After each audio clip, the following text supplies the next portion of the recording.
하나님의 말씀 구약성경 계속해서 느헤미야 9장입니다.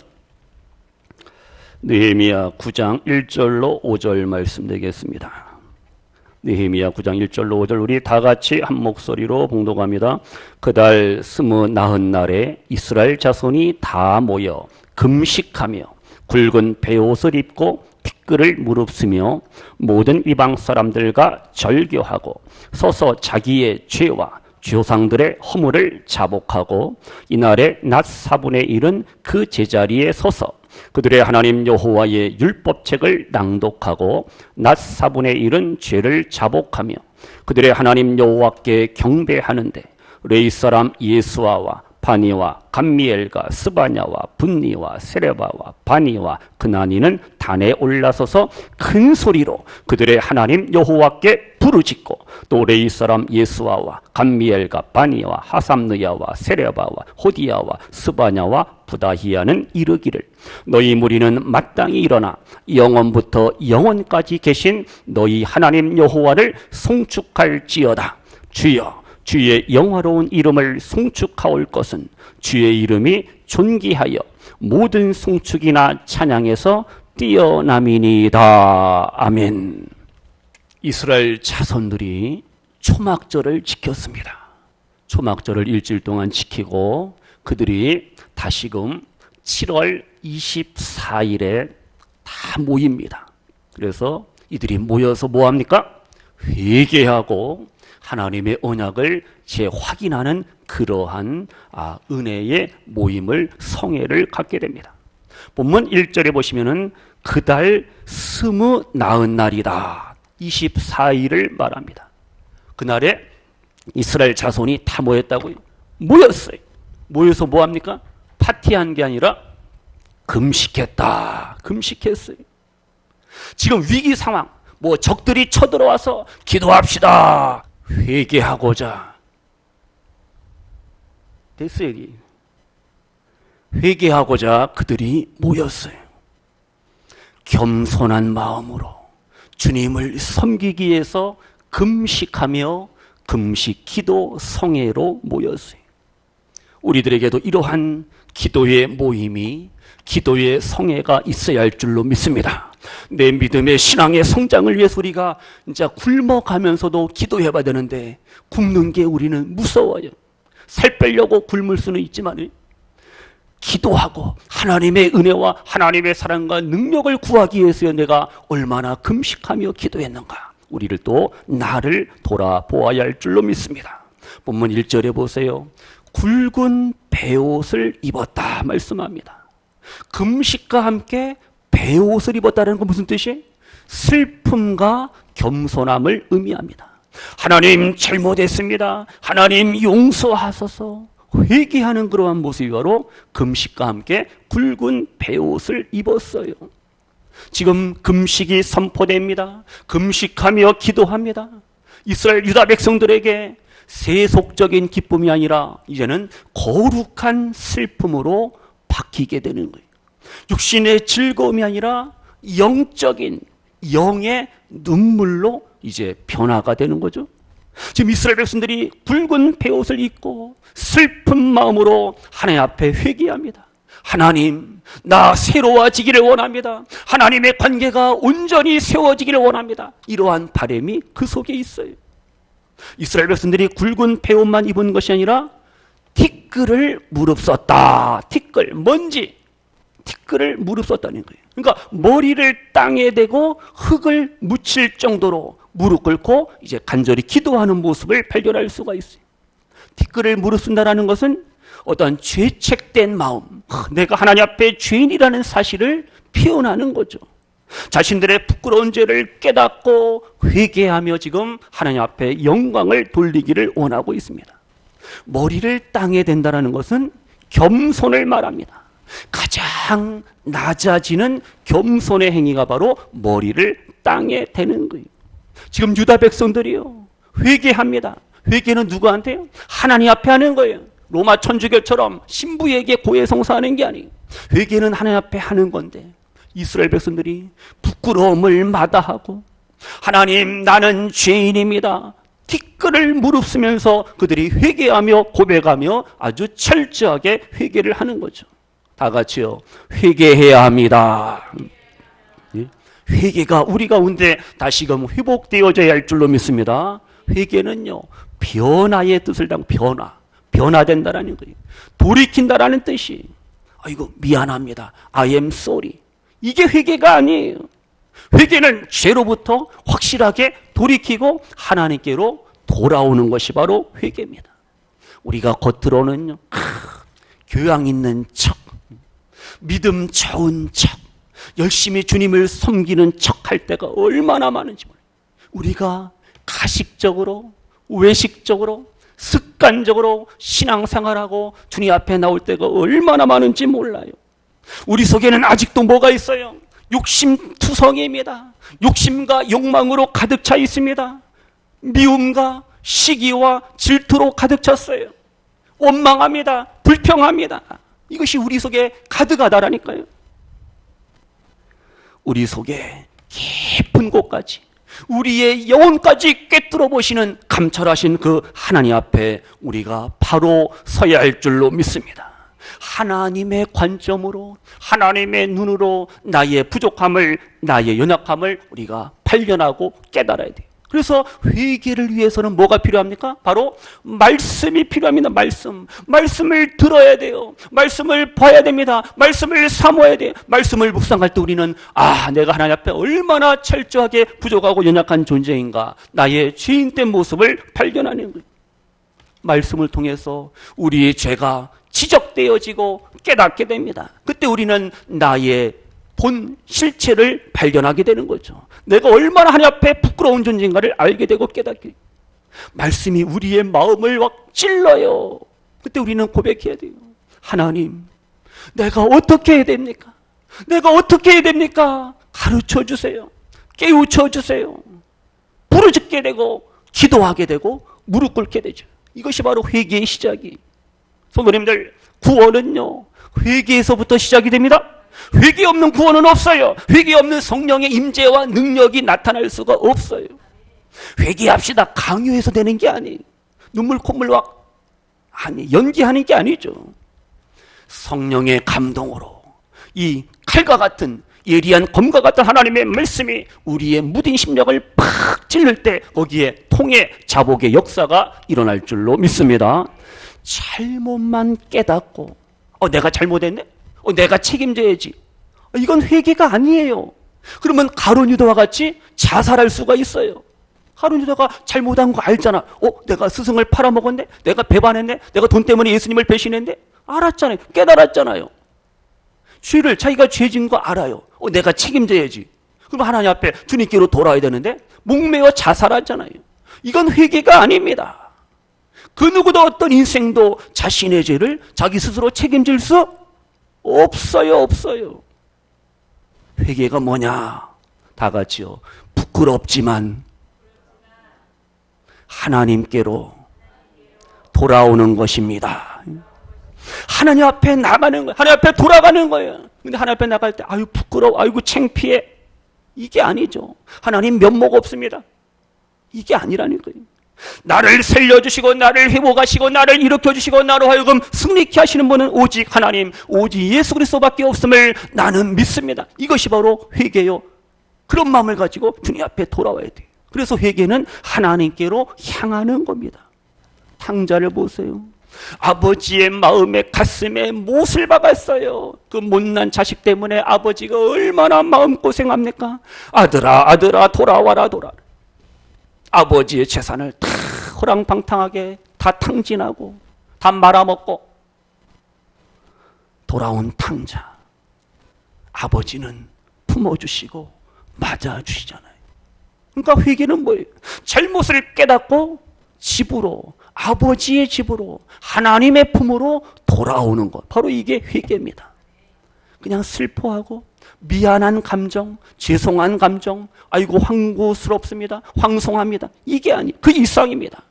마음의 변화가 일어나서 죄로부터 돌아서고 하나님 앞에 향하는 그러한 결단이 바로 회개예요. 회개. 베드로 보세요. 예수님을 3번이나 부인했습니다. 가룟 유다 보세요. 예수님을 팔아먹었어요. 배신했습니다. 똑같은 하나님 앞에 아주 죄 졌잖아요. 뭐가 달라요? 똑같은 죄인인데. 그러나 베드로는 예수님께로, 주님께로, 하나님께로 돌아오잖아요. 용서를 받잖아요. 그리고 위대한 지도자, 리더로 쓰임 받잖아요. 그러나 가룟 유다는 회개가 없어요.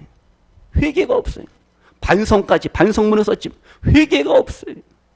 베드로와 가룟 유다를 다르게 만들, 다른 인생의 삶을 살게 만든 것은 바로 회개입니다. 회개.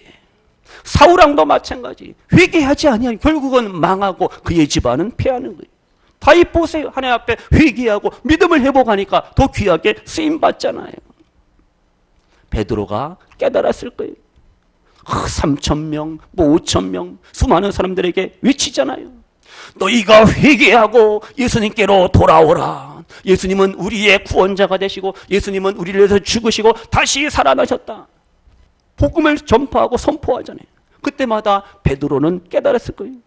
여러분, 나 같은 죄인도 이렇게 회개하고 하나님 앞에 쓰임을 받는데 여러분도 그렇게 하나님 앞에 쓰임 받을 수가 있습니다. 베드로는 고백했을 거예요. 시간 우리 예배하는 성도님들, 진실한 회개가 우리 가운데 있어야 할 줄로 믿습니다. 진실한 회개를 통해서 내 영혼이, 내 인격이, 내 신앙 인격이 새롭게 변화되고 이러한 은혜를 우리가 늘 경험해야 할 줄로 믿습니다. 우리가 욕심과 욕망 속에 살아갑니다. 세상의 것이 나를 지배하고 나를 통치하고 있어요. 우리가요, 오해할 때가 있어요. 나는 나쁜 짓도 안 했다. 나는 착하게 살았어. 나는 도둑질도 안 했어. 나는 술도 안 먹어. 난 술주정뱅이도 아니야. 난 사기도 안 쳤어. 사기꾼도 아니야. 나는 교회도 나가고 예배도 드리고 헌금도 하고 기도도 하고 봉사도 하고 나 회개했다? 이게 진짜 회개냐? 이것이 진짜 회개한 성도의 삶이냐? 이거예요. 우리가 온전한 회개, 진실한 회개가 없으면 이것은 하나님 앞에 부끄러운 삶이에요. 이것은 내 영혼을 직무유기하는 그러한 불신앙의 모습이라는 거예요. 그래서 우리가요, 잊혀진 회개, 형식적인 회개, 이거 갖고는 안 된다는 거예요. 회개합시다. 회개하자. 이 말이 부담이 되고 내 귀에 안 들리고 거슬리고 이건 정상이 아닙니다. 이건 정상적인 신앙이 아니에요. 회개합시다. 회개 기도합시다. 부르짖어 기도합시다. 거기 우리가 동참해야 돼요. 성도님들, 하나님께서는 내가 회개하고 사는 것을 기뻐하시는 하나님이십니다. 회개하지 않는 사람들은 어디 가요? 지옥에 갈 수밖에 없어요. 그러나 회개한 사람은 어디 가요? 천국에 갈 수밖에 없어요. 다 같이요. 회개하면 산다. 회개하면 사는 거예요. 죄사함 받고 사죄 은총을, 영원한 생명을, 천국을 우리에게 선물로 주시는 하나님이신 줄로 믿습니다. 그러니까 반대로 회개하지 않으면 어떻게? 죽는 거예요. 영원한 멸망과 심판이 주어지는 거예요. 요한일서 1장 8절 이하에 말씀합니다. 우리가 죄 없다 하면은 스스로 속이고 진리가 우리 속에 있지 아니하다 그랬습니다. 그러나 우리가 만일 우리 죄를 자백하면, 고백하고 회개하면 미쁘시고 의로우신 하나님께서 우리의 모든 죄를 사하시고 모든 불의의 소리를 깨끗게 하시는 하나님이신 줄로 믿습니다. 그래서 우리가 고백해야 됩니다. 주님, 천국과 지옥을, 구원과 회개에 대해서, 하나님의 이 진리의 말씀에 대해서 내가 무관심하고 외면하고 또한 이 하나님 말씀을 습관적으로 형식적으로 들었던 나의 불신앙을, 나의 연약함을 용서하소서. 우리가 고백해야 됩니다. 주님, 이 시간 나를 찾아오셔서 내 영혼이 하나님 앞에 새로워지기를 원합니다. 구원이 이르는 회개를 내가 경험하고 체험하기를 원합니다. 우리가 고백해야 됩니다. 주님, 내 심령에 찾아오셔서 진리의 말씀으로, 진리의 빛으로 나를 비추시어서 내 영혼을, 내 마음을, 내 생각을 새롭게 하시고 온전케 하시고 거룩케 하소서. 늘 고백할 수 있는 우리의 아름다운 삶이 되시기를 소원합니다. 그래서 회개는 은혜와 축복의 방편입니다. 회개는 은혜와 축복의 수단이. 회개하지 않고서는 그 영혼이 절대 크리스찬이 될 수가 없어요. 성도가 될 수가 없어요. 하나님의 자녀가 될 수가 없어요. 천국을 소유할 수가 없어요. 그래서 부모님들, 회개는 말로만 하는 게 아닙니다. 뭐가 필요해? 액션, 행동이 필요합니다. 결단이 필요하다라는 거예요. 그래서 본문 2절에 보세요. 2절에 뭐라 그랬습니까? 모든 이방 사람들과 뭐하고? 무슨 교? 절교했다. 빠이빠이. 세상 이방 사람들과 절교했어요.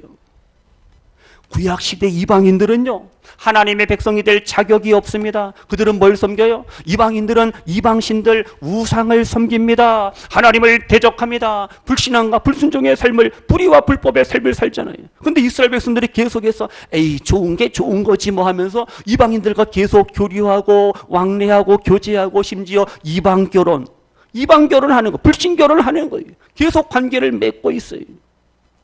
뭐 다른 부분이지만은 동성연애, 참 동성결혼, 같은 성씨끼리 결혼하는 게 아니라 같은 남자끼리 결혼하고 여자끼리 다 미친 짓이잖아요. 오늘 서울시 광장에서 퀴어 축제를 해갖고 동성애 축제를 한답니다. 한국 교회들이 막 지금 반대하고 기도하고 있는데 하나님이 진짜 뭘 기뻐하실까? 무엇을 기뻐하실까 생각해 보세요. 미국에서 지금 연방 대법원에서 동성결혼도 이것은 옳다, 이거 헌법에 반대하면은 헌법에 위배된다 해갖고 다 통과시켰어요. 오바마가 잘했다고 박수치고 전화하고. 하나님이 기뻐하시겠어요? 지금 이방 혼인도 마찬가지. 이방 혼인을 통해서 이스라엘 백성들, 거룩한 하나님의 백성들이 이방 민족들과 완전히 혼혈 민족이 되는 거예요. 이 유다 백성들은 거룩하게 살아야 됩니다. 구별된 삶을 살아야 돼요. 성별한 삶을 살아야 되는데 이방인과 결혼하고, 근데 지금 이스라엘 백성들이 이방인과 절교한다는 거예요. 이제 믿음으로 살겠다라는 거죠. 하나님의 말씀대로 살겠다라는 거예요. 악하고 더러운 자들과는 구별된 삶을 살겠다. 지금 유다 백성들이 다짐하고 결단합니다. 더 이상 우리가 죄 가운데 살지 않겠습니다. 하나님의 백성으로서 거룩한 성결된 삶을 살겠습니다 하면서 이방인들과 단호하게 절교했다고 말씀하고 있잖아요. 성도님들, 우리가 불신자들과 어울리고 불신자들을 만나야 될 이유는 오직 한 가지입니다. 뭡니까? 뭐예요? 전도를 위해서 만나야지, 이 불신자들과 만나갖고 내 뭐 어떤 욕심을 챙기고 이용해 먹고, 이건 아니에요. 그래서 우리는 이제 믿음의 성도들과 어울리고 교제하고 예배하고 기도하고 찬양하면서 우리의 신앙을, 우리의 믿음을 주님 안에서 그 하나님의 사랑을 돈독하게 우리가 아름답게 세워가야 됩니다. 고린도후서 6장 14절 이하에 말씀합니다. 너희는 믿지 않는 자와 멍에를 같이 하지 말라 그랬습니다. 의와 불법이 함께 할 수가 없다 그랬어요. 빛과 어둠이 어찌 사귈 수가 있느냐? 그리스도와 벨리알이 우상이 어찌 조화가 될 수가 있느냐? 믿는 자와 믿지 않는 자가 어찌 상관하며 하나님의 성전과 우상이 어찌 일치 하나가 될 수가 있느냐? 우리에게 말씀하고 있습니다. 그래서 우리가 세상 사람들, 넌 크리스찬들 우리가 지혜롭게 잘 대하고 만나야 됩니다. 당신 예수 안 믿으니까 절교, 빠이빠이, 안녕? 이것도 아니죠. 당신 우상을 섬기니까, 부처를 섬기니까 당신 안 만날 거야. 절교, 이것도 아니에요. 그래서 대화도 안 하고 인사도 안 하고 본체만 채. 이건 또 아니에요. 그렇게 해서 전도가 되겠어요? 전도하려면 어떻게? 구별된 삶을 살되 전도를 위해서, 한 영혼의 구원을 위해서 우리가 만남은 또 필요하다는 사실을 우리가 여기서 이해를 하시면서 지혜로운 성도의 삶을 살아야 돼요. 지금 보세요. 유다 백성들이 모여서요, 하나님의 말씀을, 율법을 듣습니다. 낭독되는 율법을 듣는데 낮 시간에 4분의 1을 말씀을 듣는데 할애합니다. 12시간쯤은 4, 32. 뭐 2시간, 3시간, 2-3시간을 계속해서 서서 말씀을 듣는 거예요. 아멘 하면서 말씀을 들어요. 말씀을 듣고 어떻게? 아우 지겨워, 아우 짜증나, 아이고 다리 아파, 이게 아니에요. 아이고 하나님 잘못했습니다. 더 뭐 하는 거예요? 회개하게 됩니다. 회개하게 돼요. 그래 안 그래요? 3절 보세요. 3절 다 같이요. 시작. 이날에 낮 4분의 1은 그 자리에 서서 그들의 하나님 여호와의 율법책을 낭독하고 낮 4분의 1은 죄를 자복하며 그들의 하나님 여호와께 뭐 하는데? 경배하는데, 말씀을 듣는데 시간을 할애합니다. 말씀을 듣고 깨닫고 고백하고 회개합니다. 그리고 또 하나님을 경배하고 찬양한다. 지금 우리에게 말씀하고 있죠. 그래서 아름다운 신앙, 은혜스러운 신앙생활은 말씀과 기도가 뭐예요? 하모니, 조화를 이루어야 됩니다. 그러면 4절에 보세요. 4절에 보면 레위 사람들이 나옵니다. 레위 사람들이 뭐 합니까? 단에 제단에 올라가서 뭐예요? 강단에 올라가서 뭐예요? 큰 소리로 하나님 앞에 부르짖었다 말씀하고 있어요. 하나님 잘못했습니다. 용서하소서. 이 민족을, 나라와 민족을 위해서, 가정을 위해서 자신의 그 불신앙에 대해서 하나님 앞에 부르짖으며 기도했다라는 거예요. 레위 사람들이에요. 우리에게 이러한 부르짖는 기도가 있어야 할 줄로 믿습니다. 맨날 속으로만 기도하니까 이 기도가 파워가, 힘이, 능력이 안 나요. 속으로 하는 기도가 나쁘다는 게 아니라 같이 모여서는 합심해서 기도하고 부르짖고 기도하는데 나는 조용한 기도가 좋아. 졸다가고. 때로는 부르짖어 우리가 기도해야 할 줄로 믿습니다. 5절 보세요. 5절. 그래서 이제 마지막으로 5절. 우리 5절 다 같이요. 시작. 또 레위 사람 예수아와 감미엘과 바니와 하삼느야와 세레바와 호디야와 스바냐와 부다히야는 이르기를 너희 무리는 마땅히 일어나 어디요? 영원부터 영원까지 계신 너희 하나님 여호와를 뭐할지어다? 송축할지어다. 주여 주의 영화로운 이름을 송축하올 것은 주의 이름이 존귀하여 모든 송축이나 찬양에서 뛰어남이니이다. 아멘. 어느 지파, 어느 사람들이요? 레위 사람들이 말씀을 선포합니다. 말씀을 낭독합니다. 또 레위 사람들이 어떻게 해요? 하나님 앞에 울부짖어 기도합니다. 또 레위 사람들이 뭐를 해요? 찬양, 성가대 찬양대가 있잖아요. 하나님을 찬양하는 걸, 송축하는 거예요. 하나님의 구원을, 하나님의 능력을 그들이 송축하잖아요. 시간 성도님들, 우리가 바로 영적인 레위 지파인 줄로 믿습니다. 그래서 우리는 하나님을 왜 돼? 찬양해야 돼요. 하나님은 나의 찬양을 받으시기를 원하시는 하나님이신 줄로 믿습니다. 근데 우리가 하나님 앞에 영광과 찬양과 송축을 돌리지 아니하고 내 삶이 부끄러워서 하나님의 이름을 가리우고 하나님의 영광을 가리우고 빛으로서 소금으로서의 삶을 살지 못할 때 우리는 주님 앞에 부끄러운 존재, 세상 사람들에게도 야 믿으려면 똑바로 믿어라. 우리가 부끄러움을 당할 수밖에 없잖아요. 이 시간 성도님들, 그래서 우리의 남은 날들 구원의 하나님을, 우리를 사랑하시고 우리에게 영원한 생명을 허락하시고 우리의 남은 날들을 도우시고 인도하시고 함께하시고 승리케 하시는 그 하나님을 늘 노래하시고 늘 찬양하며 늘 송축하며 오늘을 살아가시는 성도님들 되시기를 소원합니다. 성도님들, 우리의 삶 속에 아픔이 있어요. 슬픔이 있어요. 고통이 있어요. 그래도 어떻게 해요? 우리는 기도해야 돼요. 회개할 것은 회개하고 기도하고 찬양하고 말씀에 순종하고 말씀 묵상하며 오늘을 살아갈 때 우리에게 새로운 힘과 능력을 우리에게 허락해 주실 줄로 믿습니다. 내가 좀 새로워져야 된다. 내가 좀 은혜 가운데 살아야 되겠다. 좀 이렇게 믿으면 안 되지. 우리가 도전 결단이 있어야 할 줄로 믿습니다. 그러면 우리가 주님 앞에 나와야 되고 기도해야 되고 기도로서 새로운 시작과 출발을 우리가 해야 돼요. 그래서 하나님 우리에게 예배를 통해서 기도와 찬양과 말씀을 통해서 우리에게 은혜와 축복의 기회를 허락하시는 하나님이신 줄로 믿습니다. 그래서 오늘 이 예배가, 오늘 일부 예배가 이 시간 기도하며 찬양하며 하나님의 말씀을 듣는 우리 성도님들에게 이 예배가 우리의 삶의 은혜와 축복의 터닝 포인트가 하나의 영적인 은혜와 축복의 전환점이 되시기를 주님의 이름으로 축복합니다. 기도해야 돼. 간구하고 하나님 앞에 도움을 구할 때 우리는 승리할 수가 있다라는 사실을 믿으시면서요. 말씀 마칩니다. 오늘 말씀을 통해서 하나님의 자녀답게 우리가 믿음으로 사셔야 되고 믿음으로 기도하고 또 회개하며 기도해야 되고 간절히 기도해야 함을 기울하시면서 내가 기도할 때, 내가 하나님 앞에 회개할 때 나라와 민족을 하나님께서 건지시고 구원하시고 우리의 교회를 부흥케 하시고 우리의 가정을 새롭게 하시는 하나님 아버지라는 사실 믿으시면서요. 나의 기도, 나의 예배를 통해서 하나님의 영광이 드러나고 하나님의 이름이 선포되어지고 놀라운 부흥의 역사를 우리가 또 개인적으로 교회적으로 경험하고 체험할 수 있기를 소원합니다. 나의 기도를 통해서, 나의 회개를 통해서 우리 가정이, 부모, 형제, 자녀손들이 또 새롭게 되는 그러한 역사, 부흥의 역사, 은혜의 역사, 구원과 치료와 회복의 역사 우리에게 허락하심을 믿으시면서 더 멋진 믿음으로 7월 한 달도 기도와 말씀과 찬양으로 승리의 삶을 살아가시는 우리 성도님들 모두가 되시기를 주님의 이름으로 축원합니다.